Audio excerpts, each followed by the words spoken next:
Ladies and gentlemen, good morning. Welcome to all Jamaicans. Once again, Tuesday the 17th of June. Just want to use this opportunity to wish all Jamaicans home and abroad a blessed and peaceful, prosperous day wherever you are. For those who are sick, uh, you know, best wishes goes out to you.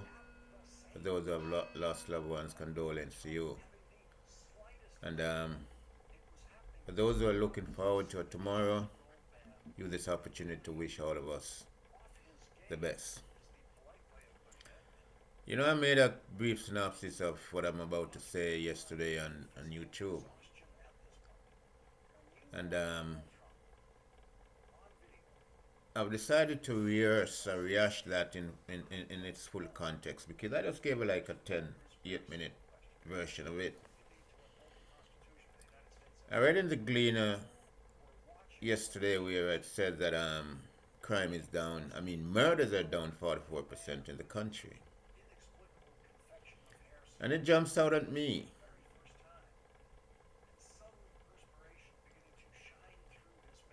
The issue jumps out at me. Murder is down 44% in the country.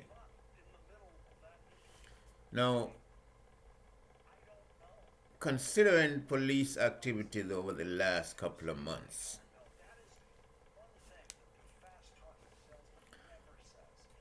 I begin to wonder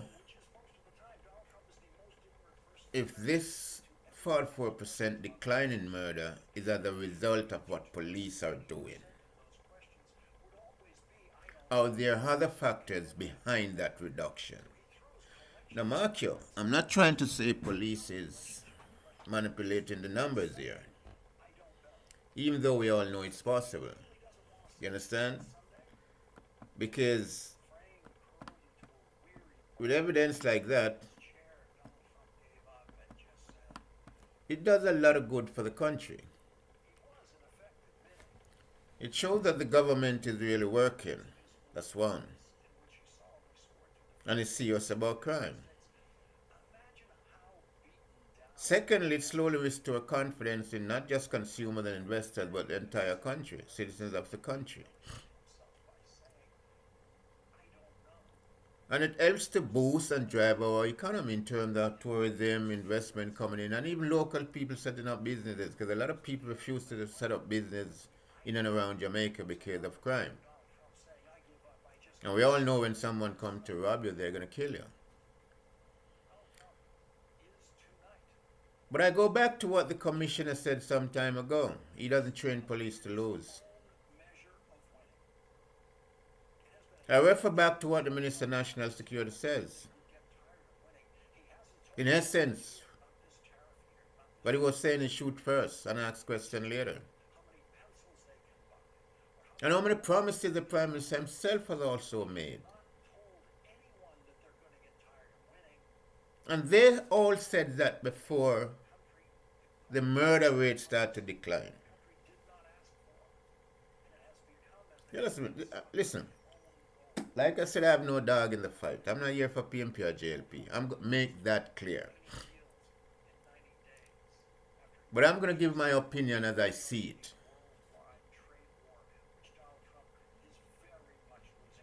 The murder rate started to decline right after those three gentlemen came out and made their speech. As a matter of fact, they've been saying that from last year, not this year, last year.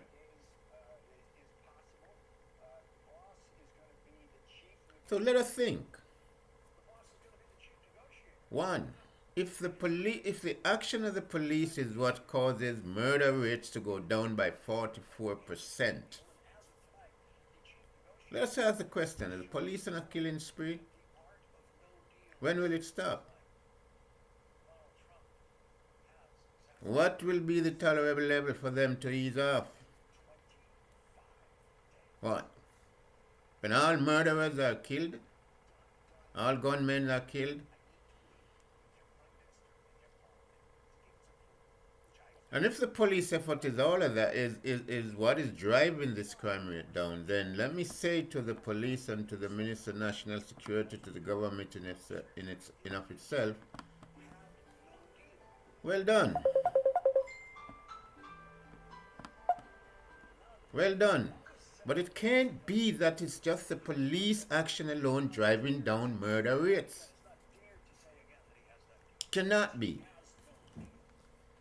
We gotta peel away the curtains and look deeply here.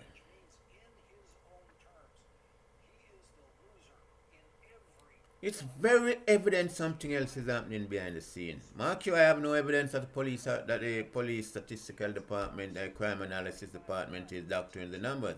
It is possible, but I can't say that. And I'm not alluding to that because I don't have information or any insight into that. But I know it's possible.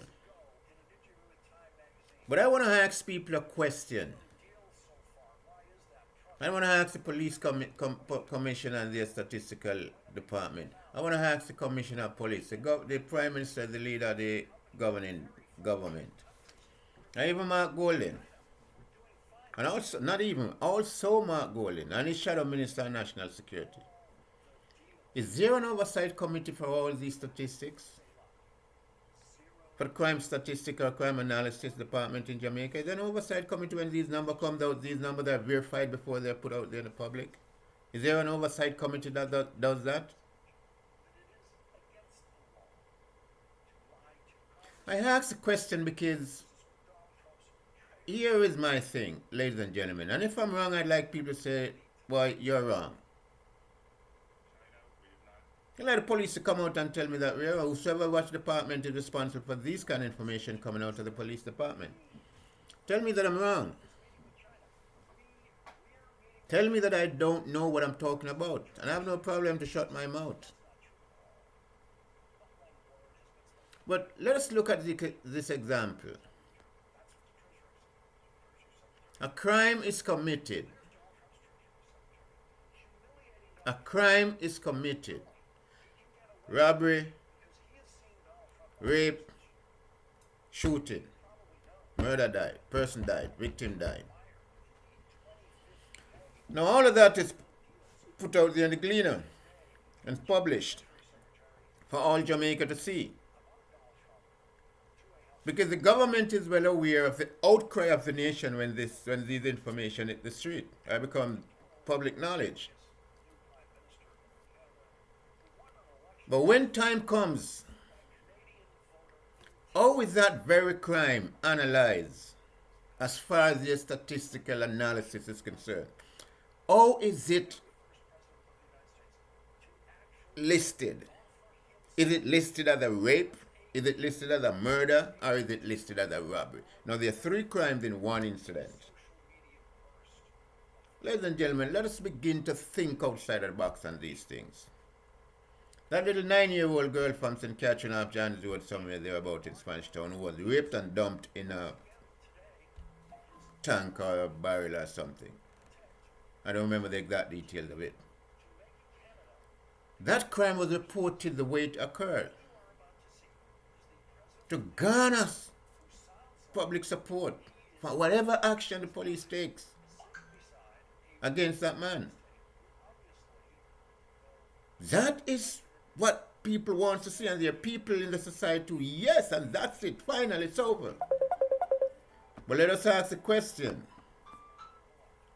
how is that crime recorded on the statistical analysis data sheet? Is it listed as a murder, or is it listed as a rape or child abuse or whatever, sexual assault or sexual abuse, or how is it listed there? How is it listed, Mr. Prime Minister? How is it listed, Mr. Minister of National Security? How is it listed on the statistical sheet? How is that data classified? That information, that crime information data is classified as a murder or as a rape or as a child abuse or sexual abuse? How is it? For you, Mr. Commissioner, could you tell the nation how these things are recorded? Because a 44% drop in crime is a big number. Is a big number.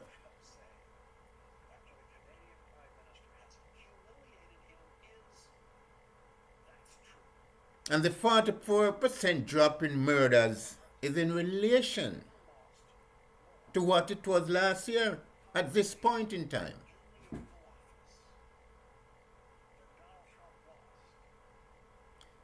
And for the PMP, this is nothing for you to pick and run with and think and accuse the JLP of not doing anything or not trying to solve the crime situation in Jamaica. Because I can tell you, sir, if the JLP is fudging the numbers and manipulating the numbers, under Bunting, if he was thinking and smart enough at the time and record, he would have done the same thing too. I remember your Minister of National Security, Peter Bunting, said that only divine intervention could have solved the crime problem in Jamaica. But as I said, I'm not trying to accuse the JLP government of fudgeting the numbers. I'm not trying to accuse them of manipulating the number that it is. But I just want to know, for clarity, how is this crime accounted for? When you look at the crime analysis sheet, how is it listed there? When all of that is done, where's the oversight committee to that?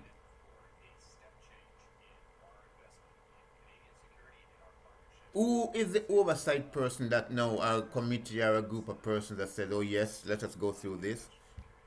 And how do we compare all of that now? No, there's another aspect of this. There's another aspect to the whole to get into that final numbers.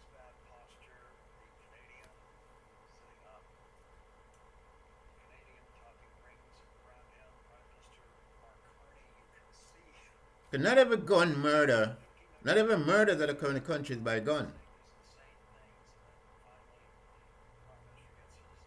So, when we say murders are down 44%, I'm sure it can send it can paint a picture that gun crimes by murder by gun crimes are down by 44%. If people are not thinking,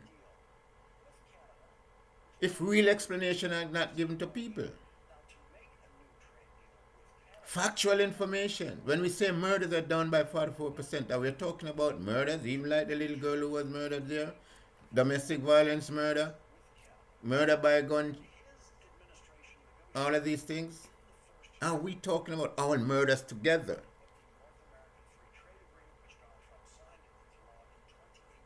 Because if we're referring to all murders together, then by what percentage, I ask the question, is gun crime murders down?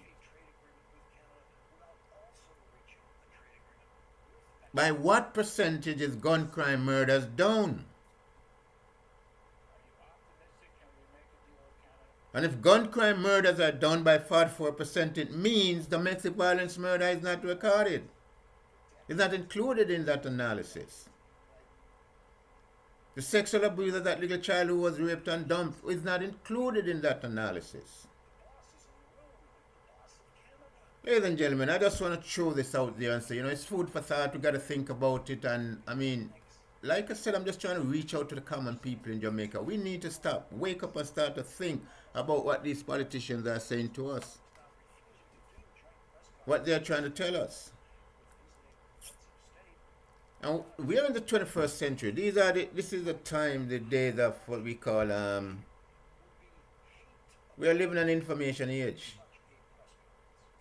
And for those of us who are not able to think or to take a deep dive into some research and get some information on what you interest you or what you want to talk about, there's a common sense way to do it also. Common sense way to do it. Ladies and gentlemen, I don't want to bore anyone with this because I know a lot of people out there are going to say I'm talking bullshit and I'm talking nonsense, but I know the time will come and everybody's going to wake up because most of us, we all run from the facts, we run from reality until we have to run back to it. You understand? But I'm not blindly supporting any PMP or any JLP party. I'm not doing that. I'm just giving my opinion, my thought, my perspective, and the breakdown. I'm breaking down this 44% decline in murder rate in the country. Because I really want to make a full explanation from the government. You're putting these numbers out there, but nothing, no substantial evidence to support what you're saying. And if this is statistically done, then you must have that empirical evidence to show that, oh yes, this is what happened, this is how it is. This is how we get to this number.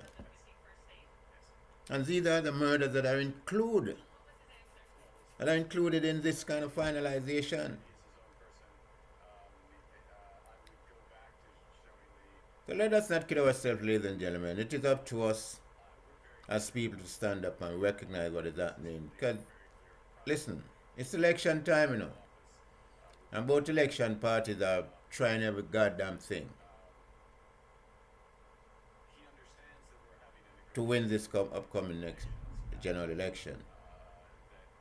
The reality on the ground is the JLP in a better position than the PMP because the PMP is coming out of the cold.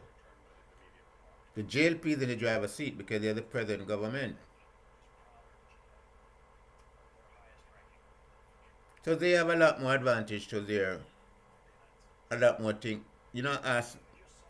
tools in their arsenal, should I say, than the PMP. But finally, Mr. Prime Minister, just remember, the Jamaica needs a vibrant opposition party. So I hope if you lose the election, and just as you say, you don't need no PMP, don't even need to be in the opposition. Jamaica can do without an opposition party. I hope if you lost, if the JLP lose the next upcoming general election, then your party will provide Jamaica with a vibrant opposition party to the ruling government, to the ruling party.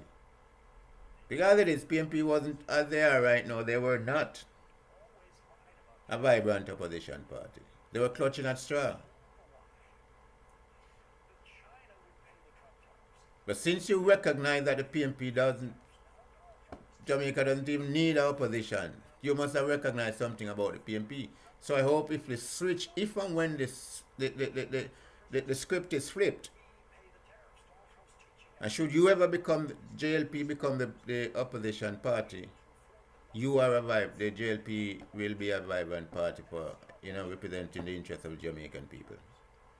Ladies and gentlemen, once again, welcome to the Lenny Robbins YouTube channel. I'm kind of, flicker background is kind of bad this morning, but it is what it is. I gotta just get my thoughts out there to you all.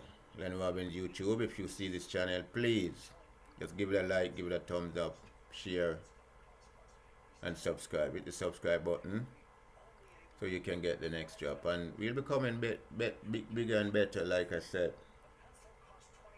Slowly growing, but coming bigger and better, little by little. Ladies and gentlemen, Lenny Robbins YouTube channel, over and out.